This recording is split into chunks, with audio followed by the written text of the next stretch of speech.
Why do so many people believe that ignoring someone after a breakup will magically bring them back? You've probably heard it before, maybe even tried it yourself. The no contact rule, the silent treatment. But what actually happens when you ignore her after a breakup? I'm going to reveal 3 psychological stages that unfold when you go silent. The third stage is shocking, and it completely destroys the myth that ignoring someone makes them want you more. But you need to understand the first 2 stages to grasp why this happens.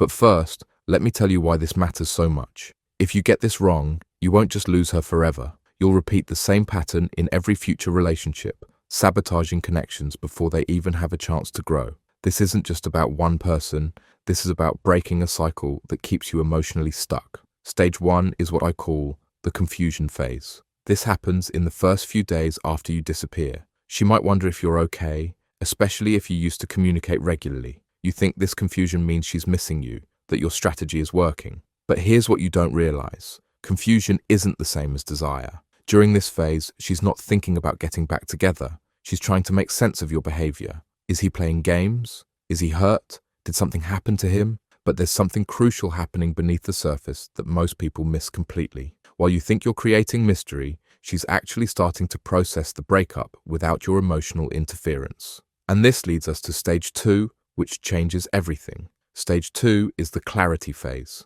This is where your silence backfires in the worst possible way. Remember, if she initiated the breakup, your silence isn't making her question her decision, it's confirming it. Every day that passes without you reaching out, without you trying to fight for the relationship, without you showing that you care enough to have a real conversation, she's thinking to herself, I made the right choice. But it gets worse. During this phase, she starts to see your silence for what it really is. Manipulation. She realizes you're trying to control her emotions through absence, which is just as toxic as trying to control them through excessive presence. Your silence speaks louder than words ever could. It tells her that you're either playing games, you don't care enough to fight for what you had, or you never really understood her in the first place. But the real damage happens in stage 3. And this is where everything you thought you knew about post-breakup psychology gets turned upside down. Stage 3 is the relief phase. This is the stage that destroys the entire no-contact mythology. When you ignore her, especially if the relationship ended badly or if there were unresolved issues,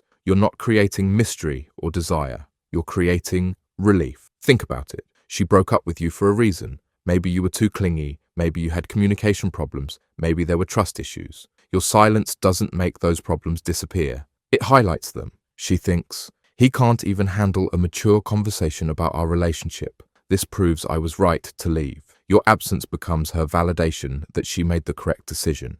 But here's where it gets really brutal. During this relief phase, she starts to move on emotionally. Not because she's trying to hurt you, but because your silence gives her permission to let go. You've essentially told her that the relationship wasn't worth fighting for. Now, you might be thinking, but what if she does reach out first? Doesn't that prove the strategy works? And here's why that question reveals the fundamental flaw in this entire approach. Let's say she does reach out. Let's say your silence does trigger some kind of response from her. You've now established a dynamic where communication is a game, where love is conditional on who breaks first, where vulnerability is seen as weakness. Is that really the foundation you want for a relationship? The irony is devastating. The very thing you're trying to avoid, appearing needy or desperate, is exactly what your silence communicates. It screams insecurity. It shows that you don't trust the connection you built together to survive honest conversation. But there's something even more damaging happening that most people never realize. When you ignore her as a manipulation tactic, you're not just hurting your chances with her. You're rewiring your own brain to see relationships as power struggles rather than partnerships. You're training yourself to believe that love is something you have to trick people into feeling rather than something that grows from genuine connection and mutual respect. And this is why the ignoring strategy doesn't just fail with her, it sabotages every relationship that comes after.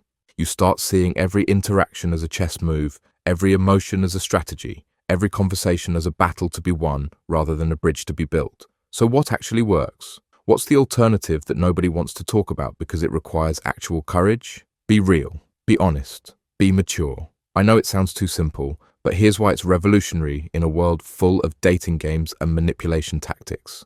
If you want to salvage the relationship, have one genuine conversation about what went wrong. Not to win her back through some clever argument, but to understand her perspective and share yours. Show her that you're capable of growth, that you've reflected on the relationship's problems, and that you're willing to do the work necessary to address them. But here's the part that separates mature adults from emotional children. Be prepared for her to say no. Be prepared for her to tell you that she's moved on, that the relationship is over, that she doesn't want to try again. Your ability to handle that rejection with grace and respect will tell her more about your character than any period of silence ever could. And here's the twist that might blow your mind. Sometimes showing that level of emotional maturity after a breakup is what actually makes someone reconsider, not because you're playing a game, but because you're demonstrating the exact qualities that were missing in the relationship the first time around. But even if she doesn't come back, you've gained something infinitely more valuable. You've proven to yourself that you can handle difficult emotions without resorting to manipulation. You've shown that you're capable of putting someone else's well-being above your own ego.